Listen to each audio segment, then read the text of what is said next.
강혜신의 오늘의 미국.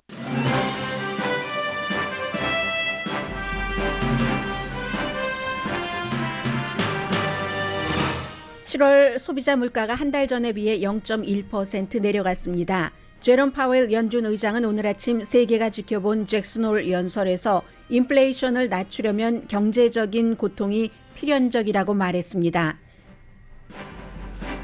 로스앤젤레스 시장 선거에서 캐런 베스 전 연방 하원 의원이 리 카르소 후보를 12%포인트 차이로 이기고 있다는 여론조사 결과가 나왔습니다. UC 버클리와 LA타임즈 공동 여론조사인데 마음을 결정하지 않은 유권자는 24%입니다. 카르소 후보의 역전 가능성이 없는 건 아니지만 무척 어려운 싸움입니다. 텍사스와 테네시주에서는 낙태 시술을 하는 의사를 형사처벌하는 법이 시행됩니다. 반면 구글은 낙태 시술소에 대한 검색과 지도 표시를 더욱 쉽고 명확하게 할 것이라고 밝혔습니다. 옐프와 같은 조치입니다. 바이든 대통령의 지지율이 올 들어 최고치인 44%까지 올라갔습니다. 같은 기간 트럼프와 클린턴, 레이건 전 대통령보다 높은 수치입니다. 트럼프 전 대통령 집 압수수색 영장을 청구하기 위해 작성한 법무부의 진술서가 수정된 채 판사에게 공개됐고 판사는 리뷰를 하고 일반에게 공개할지를 결정하게 됩니다. 수색 영장을 발부받기 위한 진술서는 범행 증거 요약서입니다. 조지아주에서는 전 비서실장 등이 선거 결과를 뒤집으려고 시도한 사건에 대한 증인으로 출석할 가능성이 높고 션 해니티, 터커 칼슨을 포함한 팍스 뉴스 스타들도 부정선거 주장 관련 재판에 원고 측 증인으로 출석합니다. 여러분 안녕하십니까? 오늘의 미국 강혜신입니다. 세계 부자들이 콜로라도주에 모여서 뭔가를 의논을 하고 또 한 해를 어떻게 이끌어가는가 하는 것을 정하기도 하고, 와이오밍주 잭슨홀에서는 이제 연방준비제도 의장의 연례 정책 연설이 있습니다. 매년 어제 만났고 경제 전문가들이, 그리고 이제 오늘 로스앤젤레스 시간으로 아침에 연설을 발표했는데, 이 연설을 보면은 우선 그 길이라든가 말한 내용에서 앞으로 이자율을 어떻게 할 것인가, 그에 따라서 지금 다우지수가 굉장히 많이 내려가고 있습니다. 제가 들어오기 전에는 500포인트까지 내려갔었는데 지금도 다우지수, S&P 500 지수, 나스닥 지수 전부 좋지 않은 상황이어서 특히 다우지수의 경우는 더 많이 내려갔네요. 609.50포인트 마이너스, 나스닥 339.75포인트, 그리고 S&P 500도 90.35포인트나 내려갔습니다. 그러니까 적어도 월스트리트에서 원하는 얘기는 아니었다는 겁니다. 월스트리트에서 7월 한 달 내내 원했었던 것은 또 그로 인해서 증권시장에 많이 반영되기도 했고요. 아마도 지금 인플레이션이 멈칫하기는 했지만 계속 내려간다는 징후와 증거가 없기 때문에 이렇게 될 경우 또 이자율을 당장은 아니더라도 내릴 수 있는 가능성도 있겠네. 이런 것들이 월가에서 굉장히 좋아했었고 그에 따라서 증권시장이 많이 올라갔었습니다. 오늘은 지금 말씀드린 것처럼 다우지수가 600포인트 이상 내려가고 있는데, 소비자 물가지수, 전체적인 소비자 물가지수와 그리고 이제 무슨 또 개인적으로 이렇게 하는 아주 식료품비라든가 에너지 값이라든가 이렇게 변동하기 쉬운 것을 뺀 핵심 지수라든가 여러 가지 경제를 보는 지표가 있잖아요. 그런 모든 것들을 결국은 종합해서 보면 물가가 이제 앞으로 막 올라가지는 않는데, 그렇다고 점점 큰 폭으로 내려가서 연준이 팬데믹 이전에도 그렇고 지금도 이상형으로 삼고 있는 인플레이션, 물가 인상이 1년 전에 비해서 2%를 유지할 수 있을까? 그렇지 않다고 보는 그런 케이스가 지금 굉장히 많고요. 그 상황에서 제일 중요한 게 오늘 연설의 내용입니다. 제롬 파웰 연준 의장은 정말 세계가 지켜본 그런 연설이었습니다. 이자율이 어떻게 될 것인가 하는 것을 짐작해 볼 수 있고, 한국은 한국대로, 유럽은 유럽 나름대로 각자 그 국가들의 이자율 인상 여부가 또 미국에 달려 있기 때문에 그렇습니다. 인플레이션을 낮추려면 경제적인 어느 정도의 경제적인 고통이 필연적이라고 말했습니다. 강력한 도구를 쓸 것이며 쓰다 말다 중단하다가 이런 것을 하지 않고 중단 없는 전진을 할 것이다. 그러니까 확실하게 이게 물가가 안정됐다라고 연준이 생각하고 있는 어느 정도의 목표를 이뤘다고 생각하기 전에는 이자율 인상을 중단하지 않는다는 얘기입니다. 당장 다음 달에 있을 9월 달에 있을 공개시장위원회에도 미치는 영향입니다. 이런 얘기를 했습니다. 그게 이제 인플레이션을 막기 위해서는 경제가 어느 정도 고통을 받을 수밖에 없다. 이게 무슨 고통이냐면 결국은 일자리 근로자들에게 유리했었던 여러 가지 그 잡 마켓이 무척 좋잖아요, 지금. 그런 거. 그리고 사업 확장 이런 것도 희생할 수 있다. 이자율이 오르니까 사업자는 돈을 빌리는데 돈이 많이 드니까 덜 빌리고 투자를 덜 하고 따라서 지금까지 막 사람이 없어서 일도 못 하고 뭐 일하는 시간도 장사하는 시간도 줄였는데 이게 이제 그 이자율이 올라감으로 인해서 그렇지 않을 수 있다는 얘기입니다. 일자리도 많지 않을 수도 있고 그리고 사업할 때 돈 빌리기도 여전히 당분간 한동안 쉽지 않을 것이다 하는 겁니다. 방향 전환을 쉽게 빨리 하지 않겠다. 이때의 방향 전환이라는 것은 금리 인상으로 가고 있는 현재의 방향에서 금리 인하로 방향을 바꿀 뜻이 없다고 분명히 얘기를 했습니다.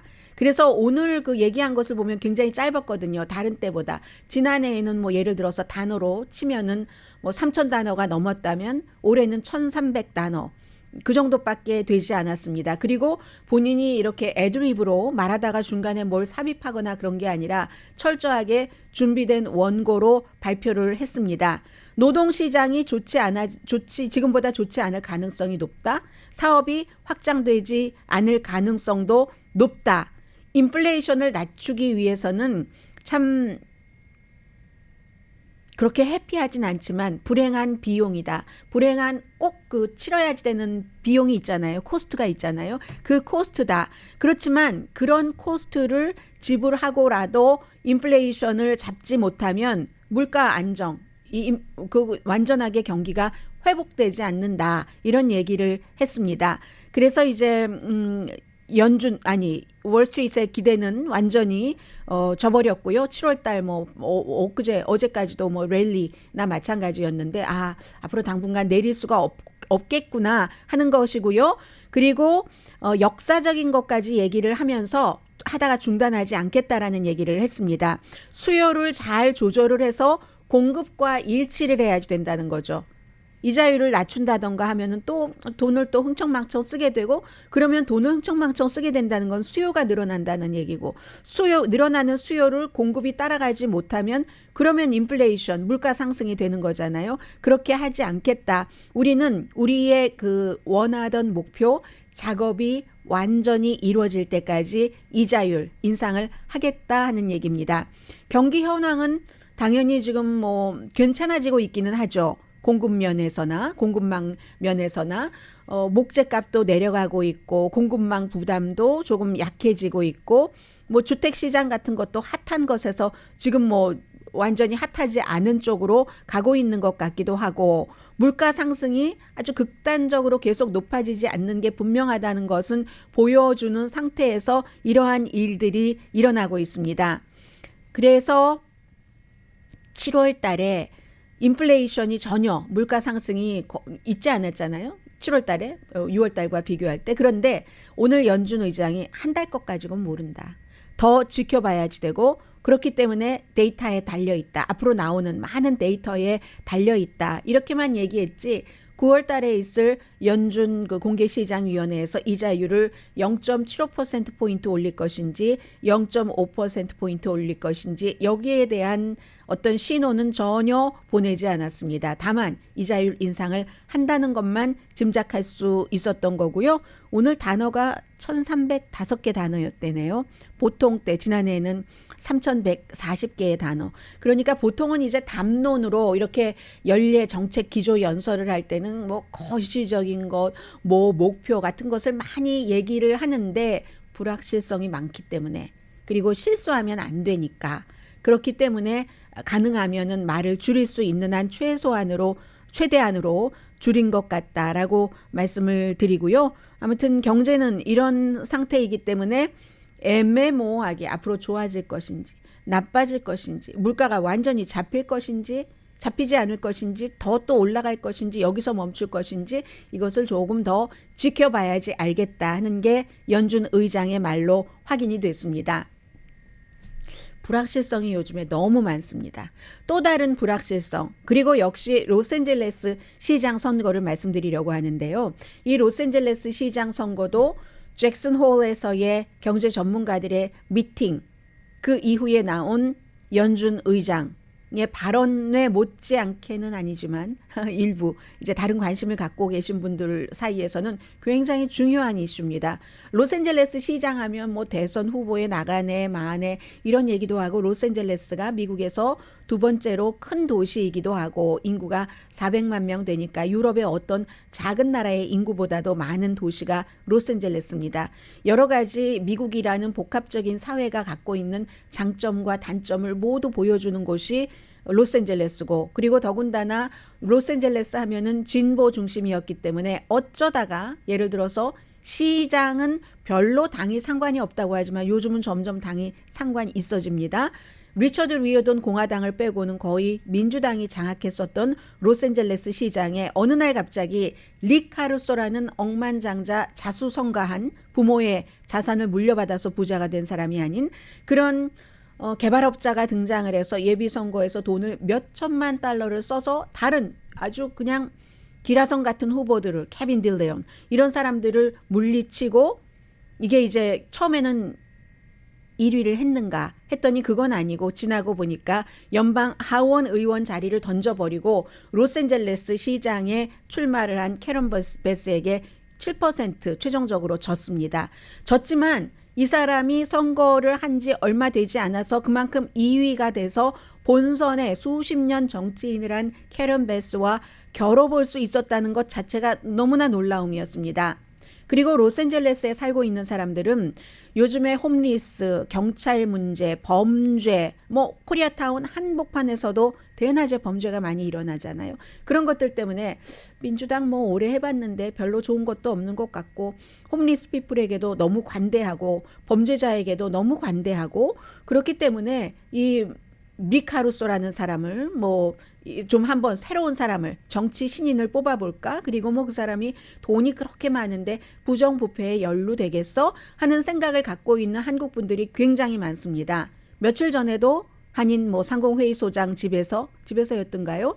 이 리 카루소를 위한 후원의 밤이 열렸었는데 오늘 아침에 로스앤젤레스 타임스가 돈만으로는 완전히 많은 것을 할 수는 없을 가능성도 높다는 것을 보여줍니다. UC 버클리의 여론조사 로스앤젤레스 타임스와 같이 했는데 예비선거 6월 달에 치러진 캘리포니아주 예비선거 그 당시에 7%포인트 차이로 최종적으로 이긴 캐런 베스 후보가 시간이 지나갈수록 그 지지율이 높아져서 12% 지금 앞서가고 있습니다. 그럼 이제 2개월 조금 더 남았죠. 74일입니까? 73일입니까? 선거 날까지 그만큼 남아있는데 이것도 잘 분석을 해보면 중요한 게 역시 전통과 기반이 중요한 겁니다. 이 캐런 베스가 민주당 유권자 뭐 이런 사람들 진보적인 사람 사이에서 굉장히 그 강한 지지를 받는 거 사실입니다. 그런데요. 샌프란도 밸리가 LA 시장 선거에서 유권자 한 40%를 차지하거든요. 그곳에서 지난번에 리 카루소가 이겼었는데 지금 그것을 이 캐런 베스가 많이 따라붙어서 지금은 뭐 한 2%밖에 차이가 나지 않거든요. 그 당시에는 7.5% 차이로 리 카루소가 이겼는데 가장 유권자의 표가 많은 곳입니다. 이게 중요하고요. 그리고 지금 아무튼 캐런 베스가 43% 지지를 받고 그리고 리 카루소가 31%니까 12% 앞서가는 것이고 24%가 결정하지 않았습니다. 이게 중요하죠. 그래서 이거는 가능성이 높네라고 리 카루소 후보 가운데서는 생각할 수도 있겠습니다만은 꼭 그렇지도 않습니다. 두 사람이 선거에 출마하지만 리 카루소가 출연함으로 인해서 정말 3등으로 떨어져 버린 케빈 딜레온 이라는 시의원의 경우는 표를 세 번째로 많이 받았습니다. 그런데 케빈 딜레온이라는 사람이 본선거에 나가지 못하게 됐으니까 그 사람을 지지하던 유권자들이 누구를 지지할까? 2대 1로 캐런 베스를 지지하는 사람이 많습니다. 그리고 잘 알려지진 않았지만 지나 비올라라는 아주 너무나도 진보적인 운동가입니다. 운동가, 액티비스트입니다. 이 사람이 4위를 했는데 이 진보 운동가 지지자 사이에서는 뭐 압도적인 차이로 이 캐런 베스 후보가 이기고 있습니다. 그래서 이러한 것들이 중요하지만 그렇지만 예비선거 때도 정말 혜성처럼 등장해서 짧은 시일 안에 이겼던 사람입니다. 그만큼 쓸 돈이 엄청나게 많다는 거죠.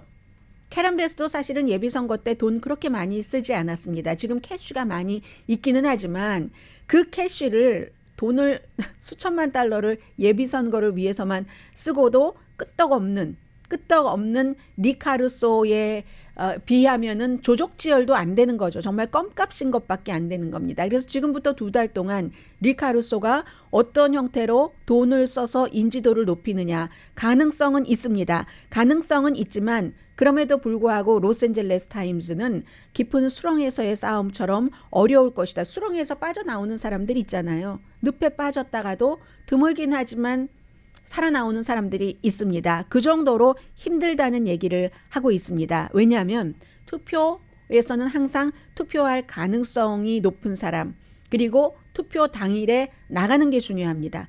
누구를 지지한 사람이 더 많이 나가서 누구를 찍느냐인데 현재로서는 아직 투표장에 간 건 아니지만 투표할 마음이 아주 강한 유권자 가운데 물어보면은 그렇지 않은 유권자 사이에서는 지지율이 43%대 31%였잖아요. 투표할 가능성이 높은 사람 가운데서는 53%대 32%더 많습니다. 격차가 21포인트 차이로 캐런 베스가 앞서가고 있습니다. 그리고 투표할 가능성이 높은 사람들은 지금 2달 조금 안 남았기 때문에 아직 마음을 결정 안 한 사람이 적습니다. 전체적으로 물어본 것보다 전체적으로는 24%가 마음을 결정하지 않았다고 하는데 투표할 가능성이 높은 사람 가운데서는 14%만이 마음을 결정하지 못했다고 합니다. 그러니까 이러한 모든 조건은 돈 빼고는 캐런 베스 후보가 훨씬 강하다. 돈 많이 들이고 이겼던 뭐 그런 그 공화당 리처드 리오든 같은 시장도 있지만 리처드 리오든 시장은 공화당이지만 그 당시만 하더라도 수십 년 전이니까 당색도 참 적었고 약했고 옅었고 색이 옅었고 그리고 굉장히 잘한 시장으로 평가를 받고 있습니다만 지금 이 리 카루소 후보가 예를 들어서 마이클 블룸버그 뉴욕 시장을 지냈던 그런 사람들처럼 정말 로스앤젤레스 시장을 돈 선거로 많이 할 수 있을지 이게 지금 세계에서 주목하고 있고 또 로스앤젤레스의 방향이 진보에서 리 카루소 쪽으로 넘어가는 것인가 이러한 그런 것에서 세계가 또 역시 이번 이 일을 지켜보고 있습니다. 로스앤젤레스 시장 선거요.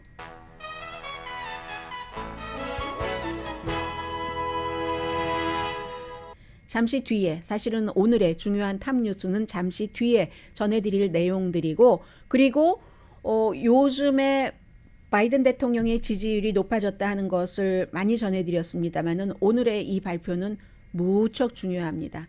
이미 이제 모멘텀 쪽으로 선 것 같은데 이 모멘텀을 어떻게 가지고 가느냐 바이든이나 민주당이냐 잠시 뒤에 전해드립니다.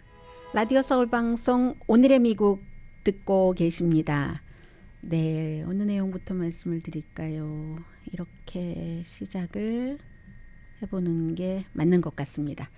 그 요즘에 미국 뉴스를 보시면 그 애피데이빗이라는 AFFI 데이빗 하는 말을 많이 들어보실 텐데 그것을 이제 제가 한국말로 방송을 하니까 영장 청구를 신청할 때 제출을 하는 그런 진술서 이렇게 표현을 했습니다. 이 진술서가 트럼프 전 대통령의 집 마알라고를 수색하기 위해서 연방 이제 법무부가 그 신청을 했었던 그 진술서인데 그 진술서 내용을 월요일에 목요일까지 다 그 좀 수정을 해서 가릴 것 가리고 해서 제출을 해라 했고 제출이 됐습니다. 지금 공개가 된 것 같은데요. 오늘 원래 로스앤젤레스 시간으로 제가 방송하는 시간에 공개를 하는 것으로 돼 있습니다. 그래서 이게 일반에게 공개되는 것까지는 또 판사가 다시 조금 그 뭔가를 점검을 하고 해야지 되는데 이게 결국은 어떠한 범죄를 뭐 스파이법 위반이라든가 아니면 무슨 그 공무집행 방해라든가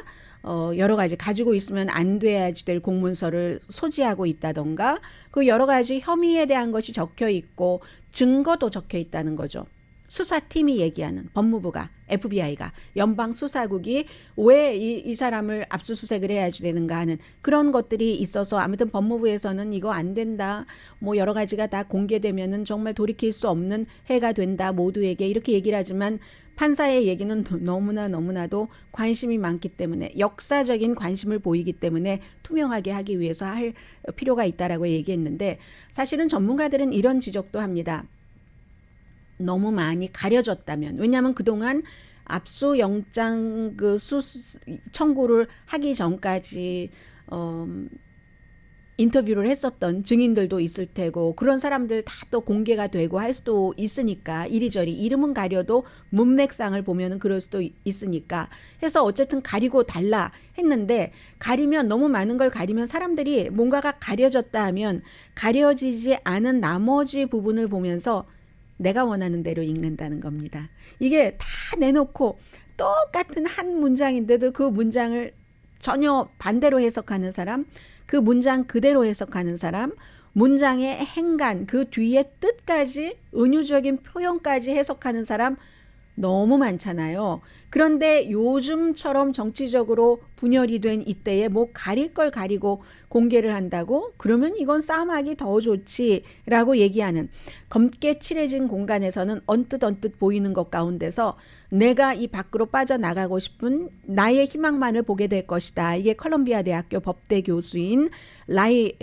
데니엘 리치먼 교수가 뉴욕타임스에 쓴 글입니다. 더 많은 혼란을 일으킬 것이다 하는 얘기입니다. 그래도 어쨌든 여론 때문에 이제 이렇게 할 수밖에 없다는 그리고 이 목표는 마지막에는 트럼프 전 대통령을 기소하느냐 기소하지 않느냐 대통령이었을 때 대통령을 떠나면서 가지고 가서는 안 될 자료들 너무너무 많다지만 연방수사국 입장에서 보면은 뭐 초특급 비밀도 많다고 하는데 그 가운데서 일반인들이 가장 쉽게 들을 수 있는 것은 김정은이 보냈다는 러브레터 뿐만이 아니라 버락 오바마 전 대통령이 그렇게 해서 그렇게 본인이 밀었던 후보가 졌죠. 그런데도 미국의 전통에 따라서 어떻게 했으면 좋겠다 하는 그 편지를 써놓고 간 것 있잖아요. 그 편지 그리고 이제 또 부탁이 헬스케어는 오바마 케어라고 안 불러도 좋으니까 트럼프 케어라고 불러도 좋고 하니까 유지해달라 했다는 부탁 그리고 뭐 편지 뭐 잘 하길 바란다 뭐 이런 거겠죠.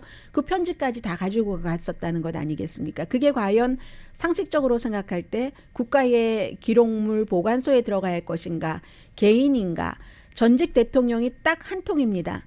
미국의 전통이에요. 전 대통령이 그날 물러나면서 이제 그 후임 대통령에게 편지를 남겨두고 가는 게 딱 한 부밖에 없는데 그게 국가 기록물 보관소에 있어야지 되느냐 전직 대통령이 가지고 가야지 되느냐 지금까지 한 사람도 그런 걸 집으로 가져간 사람이 없습니다. 이제 이런 것 등으로 인해서 결국은 트럼프 전 대통령을 기소할 것인가 기소할 수도 있고 기소하지 않을 수도 있습니다. 기소 불충분이면 증거 불충분이면 기소를 할 수 없는 거죠. 심증 가지고 사람을 기소를 하는 것이 아니기 때문에 그래서 중요하고요. 그리고 이제 조지아주 그 풀튼 카운티의 선거를 뭐 한 표만 더 바이든이 받은 것보다 많게 해놔라라고 했었던 그 사건을 조사하는 것에도 결국은 전 비서실장 마크 메도우스 비서실장도 증인으로 나서야지 되는가 봅니다. 그리고 린지 그레이엄도 결국은 이리 빠지고 저리 빠지고 싶어하고 하다가 결국은 이제 그 증인으로 나섰고요. 루디 줄리아니도 마찬가지고 뿐만이 아니라 그 시드니 파웰 거짓말 엄청 뿌렸던 트럼프 전 대통령의 변호사도 선거 사기에 대한 근거 없는 주장이다. 이렇게 해서 이제 지금 소송이 진행되고 대배심 조지아주에 거기에 이제 증인으로 나가게 될 겁니다. 특별 대배심은 항상 기간이 있습니다. 이번 조지아주 사건은 5월 달까지인데 아마 수사팀은 5월 이전에 마무리 지을 수 있을 것 같습니다. 그렇게 보면은 지금 기록물을 가지고 간 것에 대해서는 스파이법 위반인가 여러 가지로 기소될 수 있고 조지아주의 이 케이스는 트럼프 전 대통령이 조지아주 법을 위반을 하고 선거를 뒤집으려고 대통령이라는 그 파워로 압력을 넣었다. 이러면 이제 이것도 트럼프 전 대통령에 대해서 형사 고발을 할 수 있는 그 케이스입니다. 그리고 또 하나는 16억 달러 손해배상 소송에 관한 것인데 도미니언 그 기계 투표 보링 시스템이라는 이 회사에서 이 팍스의 진행자들이 또 뭐 도미니언 이게 조작을 해서 바이든에게 좋게 뭐 됐다. 뭐 투표를 할 때도 그렇고 개표를 할 때도 그렇고 션 해니티, 터커 칼슨 이런 사람들이 너무 많이 얘기를 했기 때문에 결국은 손해배상 소송 청구를 하고 보통 이럴 때는 팍스가 얼마나 거대합니까? 언론이 이 소송을 해서 지는 케이스가 그다지 많지 않습니다. 그런데도 불구하고 그렇기 때문에 언론사를 명예훼손 등으로 손해배상 청구 소송을 할 때는 대체적으로 재판까지 가기 전에 배심원 재판 가기 전에 협상을 하죠. 손해배상 액수 내고. 그런데 이것을 딱 증인 불러다가 하는 것 보면은 도미니언 그 보링 시스템이 얼마나 강경하게 여기에 대처하는가를 알 수가 있습니다. 그래서 지금은 이제 그 사람 쫓겨났지만 루드압스 비즈니스, 팍스 비즈니스에 있었던 그리고 션 해니티, 터커 칼슨 이런 사람들이 이제 다음 주에 증인으로 나가고 결국은 이 케이스는 루퍼트 머덕 소유주니까 그리고 아들이 거기에 또 최고 경영자잖아요. 아들과 루퍼트 머덕도 그 다음에 나갈 것 같습니다. 그래서 그럼에도 불구하고 입증하기 힘듭니다. 입증하기 힘든 거 알면서도 이 도미니언 그 보링 시스템도 그러는 겁니다. 왜냐하면 이게 유죄가 팍스의 진행자와 팍스를 유죄로 만들려면은 완전히 거짓임을 충분히 완전히 완벽하게 알고도 그런 얘기를 했다라는 게 증명이 돼야지 되는데 그것도 심증은 있지만 증명하기가 굉장히 어려운 케이스입니다. 더군다나 언론사는 뭐 표현의 자유 뭐 이런 거 있잖아요. 뭐 사람들의 알 권리를 지켜가는 기수 뭐 이런 것. 그럼에도 불구하고 이것은 이제 어떠한 재판 결과에 따라서 팍스에 굉장히 치명적이 될 수도 있고 뭐 션 해니티 같은 사람은요. 근데 소송을 한두 번 당해봐야죠. 뭐 별로 크게 치명적으로 생각하지 않을 것 같기는 합니다만은 예를 들어서 선거 당시에 힐러리 클린턴의 어떤 민주당의 스텝이 강도에 의해서 뭐 자동차에서 살해됐었습니다.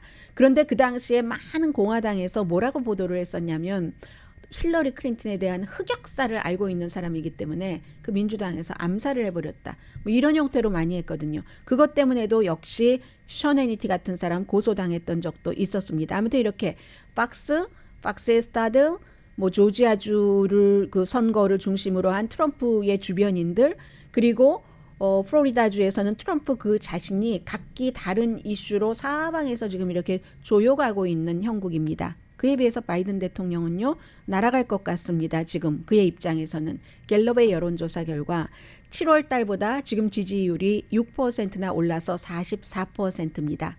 더군다나 중요한 건 무당파의 지지가 가장 크게 올랐습니다. 지난달 31%에서 지금 40%니까 9%. 공화당은 올랐을 리가 없겠죠. 민주당이 현재 81%. 그리고 공화당 4% 큰 변화 없습니다. 8월 1일부터 23일까지 1,006명을 대상으로 여론조사를 했는데 이게요. 제일 처음에 지난해 1월 달에 처음에 들어올 때도 57% 뭐 그렇게 너무 높다라고는 할 수 없는 민주당의 전폭적인 지지를 받아서 그런 지지율로 출발을 했습니다. 왜냐하면 트럼프 전 대통령의 지지자와 공화당이 전혀 지지를 하지 않았기 때문에 57%로 돼서 이게 이제 지난해부터 코비드가 뭐 좀 심각해지고 하면서 많이 내려가서 올해 38%까지 내려갔던 적도 있습니다. 그게 이제 최악이 지난달이었죠. 그 7월 달, 지난달에 비해서 한 달 사이에 6%가 올라간 겁니다. 이유는 많이 말씀드렸습니다. 무슨 법안 통과, 총기 법안, 칩 앤 과학 법안 등등등등 그러면서 공화당 쪽에서는 계속 낙태에 관해서 심각하게 가고 이러한 상태로 해서 어느 정도냐면요. 전체적인 그 지지율이 44%라고 말씀드렸고 제일 잘한다 하는 게 코비드 19에 대한 겁니다. 전반적으로 보면 58% 지지했고 그 다음이 환경 50%. 순서만 말씀드리겠습니다. 다음부터는 교육, 우크라이나 사태, 에너지 정책, 외교 정책, 러시아와의 관계, 이민, 총기 정책, 낙태 정책, 경제가 가장 지지율이 낮네요. 31%입니다. 그리고 이 44%라는 게 대통령에 취임하고 같은 기간 역대 대통령과 비교를 해보겠습니다. 레이건이요. 82년도에 그 당시에 41%였습니다. 그리고 빌 클린턴도 41%. 다만 부시만 이제 초기에 67%였다가 나중에 부시는 많이 내려갔고 오바마가 똑같습니다. 2010년도에 44%였거든요. 그 뒤에 조금 내려갔지만 그래서 이렇게 보면 트럼프, 클린턴, 레이건의 딱 지금 이 시기보다 오히려 바이든 대통령의 지지율이 더 높아졌다는 겁니다. 그동안은 계속 40% 아래까지 갔어. 역사상 최악이야 말만 했는데 그 역사상 최악이라는 게 많은 것들 특히 이제 낙태 문제라든가 아니면 공화당에서 너무 트럼프에 집중한다던가 이런 것들 때문에 한 달 사이에 이 정도까지 올라왔습니다. 그리고 꼭 갤럽의 여론조사가 아니더라도 모닝 컨설트와 폴리티코의 여론조사 결과도 지금 현재 직무수행에 대한 지지도가 43%. 물론 아직도 반대하는 사람이 더 많기는 합니다. 반대가 43%, 모닝 컨설트 앤 폴리티코에서는 55%가 반대, 43%가 찬성이고 지금 갤럽은 44% 찬성 지지입니다.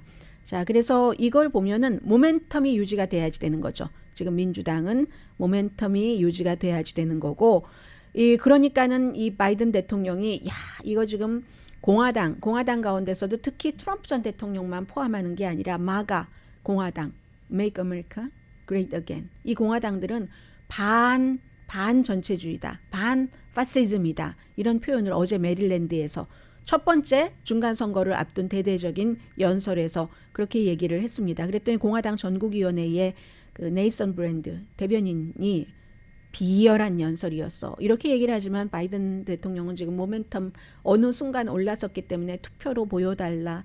사회보장제도가 민주당이 돼야지 된다. 총기제도도 마찬가지. 아이들 안전, 학교 안전, 총기 마찬가지죠. 낙태, 기후변화 이런 얘기들을 하고 있습니다. 잠시 뒤에는 이 대학 학자금 대출금 탕감에 대한 의견이 너무 많고 사연도 너무 많은 겁니다. 가디언에 65세의 한 분이 기고문을 쓰셨는데 젊은 사람들만이 대학 학자금 때문에 고통스러운 게 아니다. 나 65세인데 하면서 그 사연이요 들어보니까 다 멀찌감치 알고 있었던 건데 그분이 쭉 본인의 사연을 길게 기고문으로 썼잖아요. 자녀들도 4명이나 있는 분이. 그랬더니 이게 참 쉽지 않은 문제구나 하는 생각도 들었습니다. 잠시 뒤에 전합니다.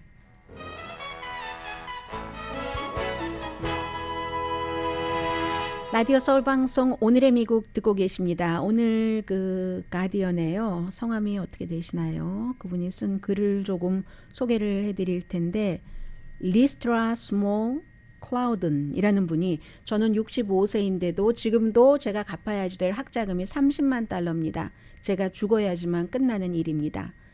이런 얘기를 하고 있습니다. 그래서 $10,000, 최고 $20,000까지 탕감을 해준다? 이거 아무것도 아니다. 이런 얘기입니다. 이분은 본인이 싱글 마더고 아이 4명이 있고 이민 온 여성이고 블랙이고 그런데 교육이 가장 중요하다고 아이들에게 얘기하면서도 이게 맞는 말인가? 라고 하는데 본인 자신을 교육을 받을 때 진 빚이 못 갚은 게 지금 $300,000나 되기 때문에 경제적인 문제가 정신적으로도 연결이 된다.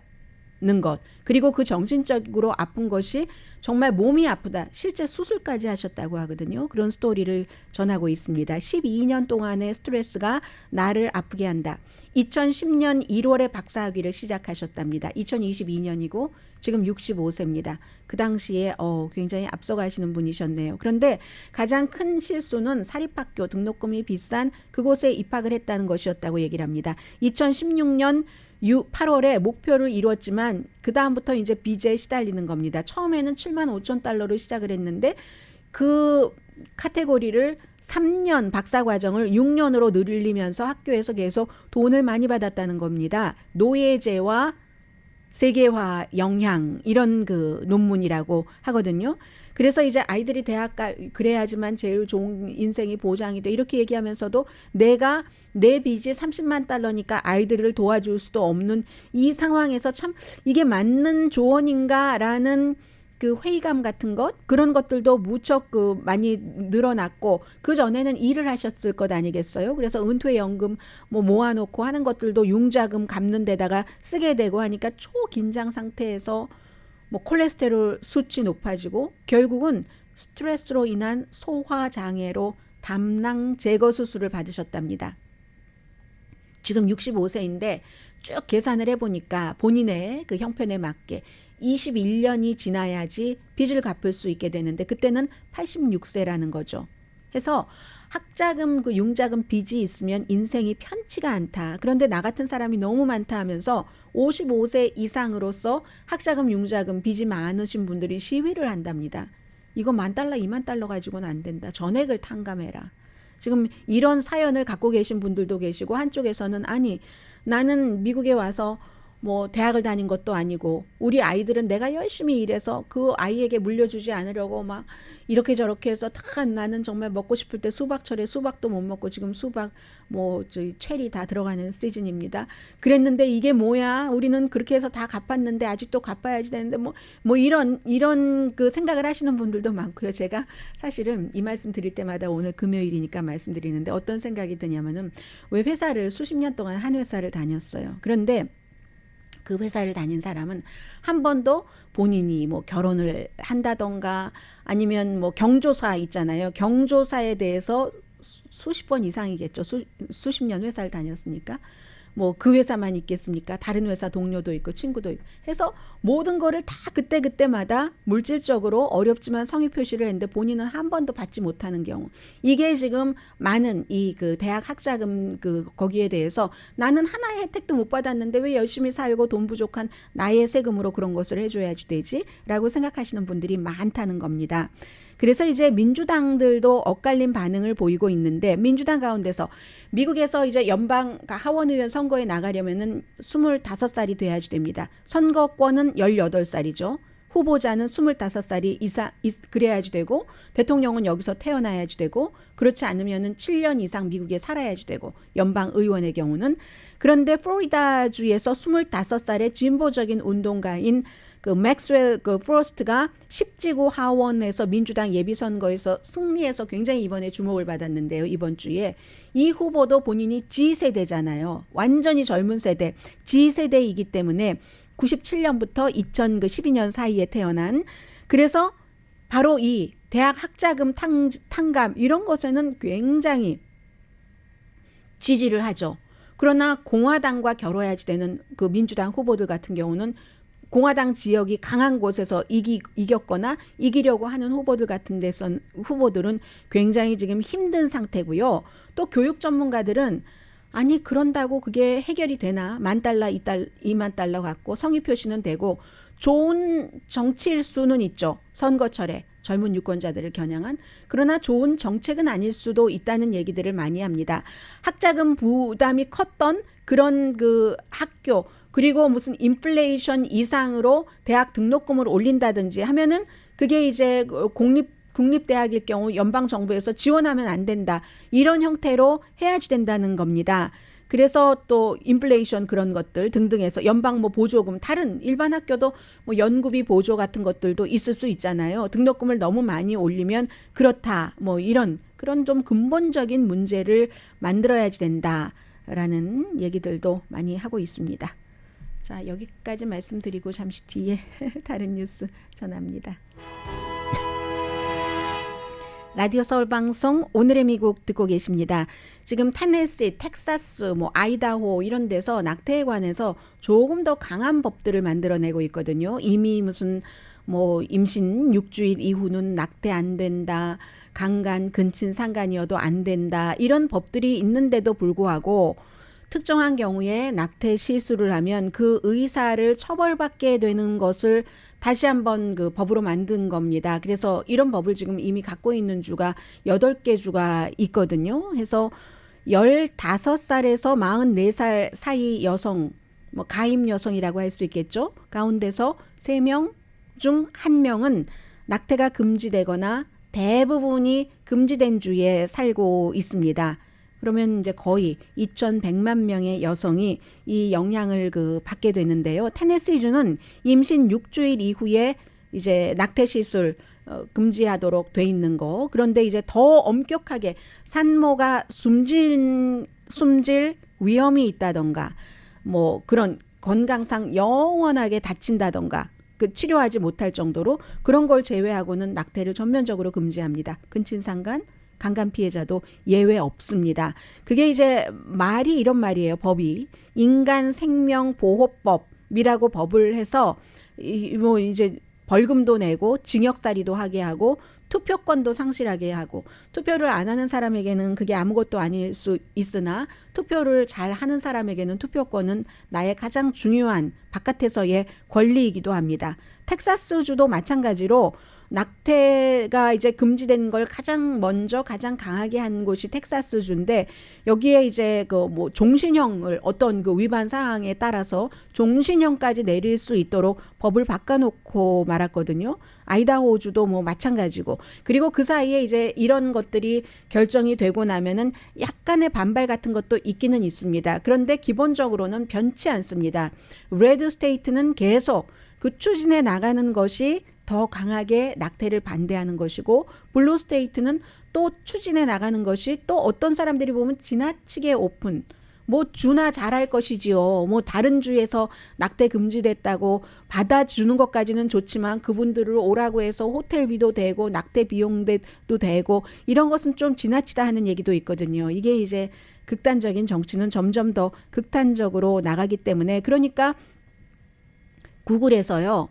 지도도 그렇고 낙태에 대한 검색을 더 정확하게 더 이제 낙태를 하려는 사람들에게 도움이 되는 정도로 하겠다는 것을 발표를 했는데 지난번에 옐프가 얼마 전에 그런 것을 발표를 했잖아요. 낙태 시술소와 낙태 뭐였죠? 제가 이름이 잘 정확하지가 않은데 그곳은 가면은 낙태를 도와주고 하는 것이 아니라 낙태를 하지 못하는 목표를 가지고 상담해 주는 곳이다. 그래서 그걸 구분하도록 이제 구글 같은 경우도 그런 것을 지금 확실하게 하겠다 하는 얘기가 되고요.